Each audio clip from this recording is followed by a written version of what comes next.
नीट paper फुटीत आणखी एक मोठा धक्का. तिसरी मोठी अटक. सीबीआयच्या ताब्यात NTA एक्सपर्ट. फिजिक्स पेपर लीकचा मास्टरमाइंड कोण? नीट पेपर लीक प्रकरणात आता मोठा ट्विस्ट समोर आलाय. पुण्यातून सीबीआयने आणखी एक धक्कादायक अटक केली आहे आणि ही व्यक्ती साधी नाही आहे. NTAनेच नियुक्त केलेली फिजिक्स एक्सपर्ट. नीटसारख्या देशभरातील लाखो विद्यार्थ्यांच्या भविष्याशी जोडलेल्या परीक्षेत आता धक्कादायक खुलासे समोर येत आहेत. सगळ्यात मोठा प्रश्न म्हणजे ज्यांना पेपर सेट करण्याची जबाबदारी दिली जाते तेच जर पेपर लीकमध्ये सहभागी असतील तर विश्वास कुणावर ठेवायचा? सीबीआयकडून नेमकी कुणाला अटक करण्यात आली आहे? नीट पेपर फुटी प्रकरणात त्या व्यक्तीची भूमिका नेमकी काय, याचा सविस्तर आढावा या व्हिडिओच्या माध्यमातून आपण घेणार आहोत. त्यासाठी हा व्हिडिओ शेवटपर्यंत पहा आणि टाइम्स नाऊ मराठीला लाईक, फॉलो आणि सबस्क्राईब करा.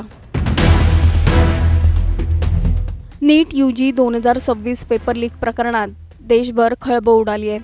सीबीआयने मोठी कारवाई करत पुण्यातून मनीषा संजय हवालदार यांना अटक केली आहे. त्या पुण्यातील शेठ हिरालाल सराफ प्रशाला येथे कार्यरत होत्या आणि NTA त्यांची फिजिक्स विषयातील एक्सपर्ट म्हणून निवड करण्यात आली होती. पण ही अटक फक्त एका व्यक्तीची नाही तर संपूर्ण पेपर सेटिंग सिस्टीमवर प्रश्न उपस्थित करणारी आहे. कारण तपास यंत्रणांच्या मते मनीषा हवालदार यांना नीट फिजिक्स पेपर तयार करण्याची संबंधित संवेदनशील माहितीपर्यंत थेट प्रवेश होता.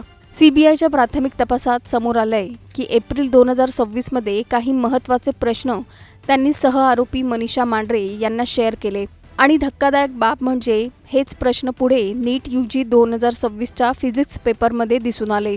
ही माहिती बाहेर येताच तपास यंत्रणा सतर्क झाली आणि देशभरात छापेमारी सुरू करण्यात आली. दिल्ली, जयपूर, गुरुग्राम, नाशिक, पुणे, लातूर आणि अहिल्यानगर अशा अनेक शहरांमध्ये एकाच वेळी कारवाई करण्यात आली. आत्तापर्यंत या प्रकरणात एकूण 11 जणांना अटक झाली आहे आणि प्रत्येक नवीन अटकेसोबत पेपर लीकचं जाळं अधिक खोल आणि गुंतागुंतीचं होत चाललंय. पुण्यातील या अटकेनंतर सर्वात मोठा धक्का म्हणजे संबंधित शिक्षिका 30 जून 2026 रोजी निवृत्त होणार होत्या. पण त्याआधीच त्या देशातील सर्वात मोठ्या परीक्षा घोटाळ्यात अडकल्या.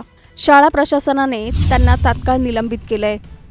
एखाद्या शिक्षिकेकडे अशा प्रकारचं गंभीर घटना घडते हे आम्हाला फार मनाला वेदना देणारी घटना आहे आणि म्हणून आम्ही या घटनेचा प्रथमतः निषेध करतो.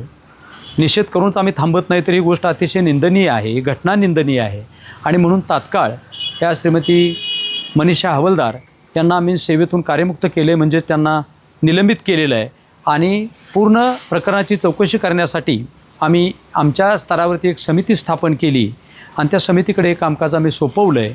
आणि मुळात सीबीआयने ज्यावेळेला अटक केली त्यावेळेला सीबीआयना पूर्णपणे आम्ही या प्रकरणामध्ये सहकार्य करणार आहोत. ज्या ज्या गोष्टी सीबीआयला लागतील किंवा शासकीय एजन्सीला लागतील त्या आम्ही देण्याचं काम आम्ही निश्चितच करू.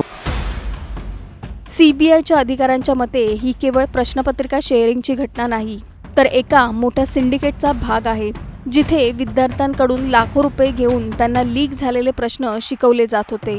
या प्रकरणात आर्थिक व्यवहार, कोचिंग नेटवर्क आणि परीक्षा यंत्रणेतील काही लोकांचा थेट सहभाग असल्याचा संशय आहे. त्यामुळे तपास आता केवळ एका अटकेपुरता मर्यादित राहिलेला नाही. सीबीआय सध्या जप्त केलेले मोबाईल, लॅपटॉप आणि बँक ट्रान्झॅक्शन तपासत आहे. या डिजिटल पुराव्यांमधून संपूर्ण नेटवर्कचा पर्दाफाश होण्याची शक्यता आहे. या संपूर्ण प्रकरणानंतर आता एकच गोष्ट स्पष्ट होते.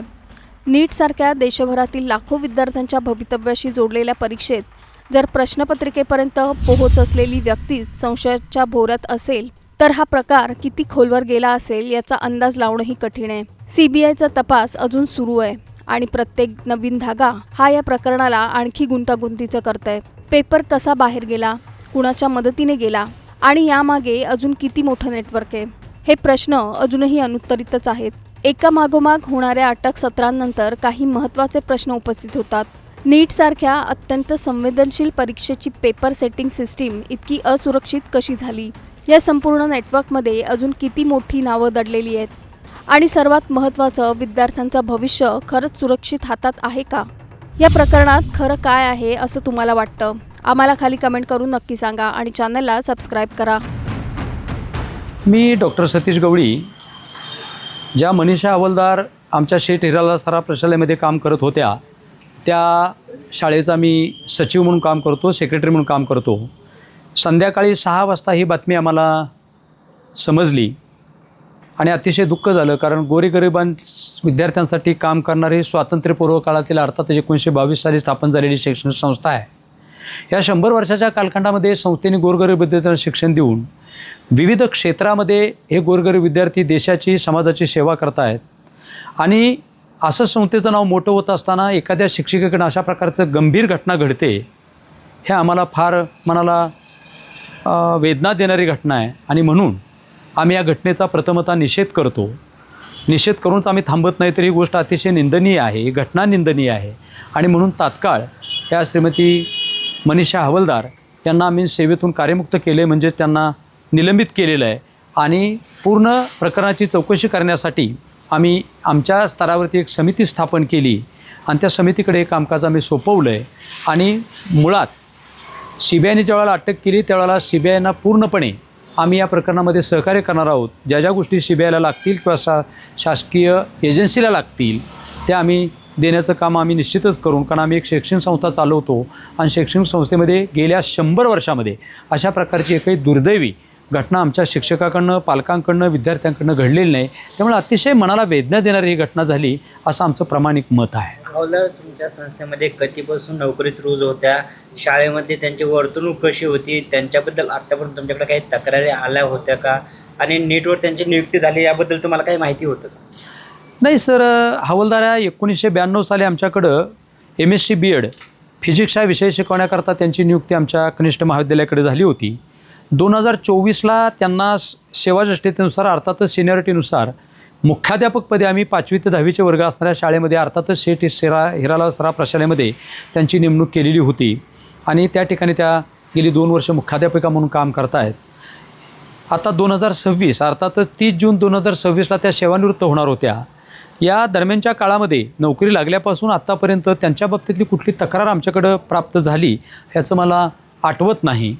कुणी पालकांनी म्हणा, विद्यार्थ्यांनी किंवा शासकीय यंत्रणेने कुणी त्यांच्याबद्दल अशी तक्रार केली नाही. आणि नीटशी त्या कधीपासून संबंधित आहेत हे मुळात आमच्या संस्थेला किंवा आमच्या मॅनेजमेंटला, शालेय प्रशासनाला अजिबात माहिती नाही. कदाचित ते गोपनीय काम असावं म्हणून केंद्रीय संस्थांनी त्याची आम्हाला माहिती दिलेली नाही. आणि स्वतः हवलदार यांनी ही माहिती आमच्यापासून कधी ओपन करून आम्हाला सांगितली नाही किंवा आमच्याशी या बाबतीत त्यांनी चर्चा केलेली नाही की त्या नीट संस्थेकडे काम करत होत्या म्हणून. वास्तविकता केंद्रीय संस्थेने जी कल्पना द्यायला हवी, परंतु गोपनीयचा भाग म्हणून कदाचित त्यांच्याकडे कल्पना आम्हाला दिली गेली नसेल, त्याबद्दल आमचं काहीच मत नाही. परंतु ही घडलेली घटना अतिशय गंभीर स्वरूपाची आहे आणि या घटनेसाठी त्यांना जबाबदार धरलं आहे. आमचं पूर्ण सहकार्य सर्व स्थानिक संस्थांना त्यानंतर शासकीय यंत्रणेला असणार आहे. त्यांना अटक केल्यानंतर CBIचा काही तुमच्याशी संपर्क झाला का, आणि येणाऱ्या काळामध्ये CBIला जर अधिक काही मदत लागली तर त्यासाठी तुम्ही पूर्ण सहकार्य कराल? मुळात आम्हाला CBIने कुठल्या प्रकारचा अजूनही संपर्क केलेला नाही. पण प्रेस नोट आम्हाला पाहण्यास मिळाली आणि ज्यावेळेला मीडियाचे फोन मला सुरू झाले की अशाची घटना झाली त्यावेळेला आम्हाला कळलं. आणि मग मी मगाशी सांगितल्याप्रमाणे 6 वाजता त्यांना आम्ही 6:15 6च्या दरम्यान आम्ही त्यांना ऑनलाईन मिटिंग घेऊन त्यांना निलंबित केलेलं आहे.